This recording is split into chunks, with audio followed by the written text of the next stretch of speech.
जय हिंद विद्यार्थी मित्रांनो, मी अविनाश पाटील, मुंबई पोलीस. मित्रांनो, तुम्ही पोलीस भरतीची तयारी करत आहात. तुमचा स्कोअर 65, 70, 75 या दरम्यानमध्ये येत आहे. तर तुम्हाला तुमचा स्कोअर वाढवायचा आहे. तर मी तुम्हाला काही टिप्स सांगतो, त्या तुम्ही फॉलो करा. तुम्हाला 100% चांगला रिझल्ट येईल.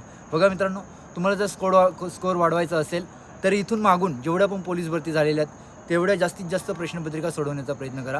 दिवसाला तुम्ही 3 ते 4 प्रश्नपत्रिका सोडवले पाहिजेत.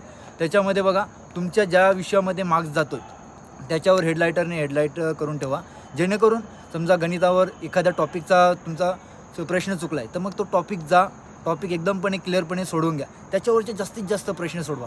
त्याच्यानंतर मराठी असू द्या किंवा GK असू द्या, त्याच्यामध्ये तुम्ही जो प्रश्न चुकतोय त्या प्रश्नाची तुम्ही त्या टॉपिकमध्ये जाऊन पूर्णपणे रिव्हिजन करा. म्हणजे तुमचा स्कोअर वाढलं पाहिजे. त्याच्यानंतर बघा, प्रश्नपत्रिका सोडवत असताना आपल्याकडनं चुका होत असतात. म्हणजे आपला जो येणारा सोपा प्रश्न असतो तो चुकतोय. बघा मित्रांनो, जो तुम्हाला प्रश्न येतोय तो चुकला नाही पाहिजे. जो येत नसेल तो चुकला तरी चालेल, पण जो येतोय त्याचा तुमचा स्कोअर गेला नाही पाहिजे. छोट्या छोट्या चुका तुम्हाला सुधारायला लागतील.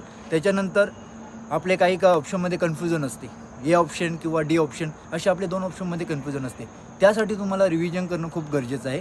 जर तुमची रिव्हिजन स्ट्रॉंग असेल तर तुमचा स्कोअर वाढत जाईल. बघा, तुमची एक चूक तुमचा एक स्कोअर वाढवत जाईल. अशाच प्रकारे तुमचा एक स्कोअर वाढून 85-90 व्हायला वेळ लागणार नाही. आणि तुम्हाला 85-90 स्कोअर वाढवायचं असेल त्याच्यामध्ये तुम्हाला चालू घडामोडीचा अभ्यास करणंसुद्धा गरजेचं आहे. अशा प्रकारे तुम्ही सगळ्या गोष्टीचा व्यवस्थितपणे अभ्यास केलं तर तुम्हाला 100% तुमचा स्कोअर वाढेल. अशा प्रकारे तुम्ही अभ्यास पण व्यवस्थित करा, ग्राउंड पण व्यवस्थित करा, जेणेकरून या भरतीमध्ये तुमचं 100% सिलेक्शन होईल. मित्रांनो, अशा टिप्ससाठी आपल्या चॅनलला जॉईन राहा.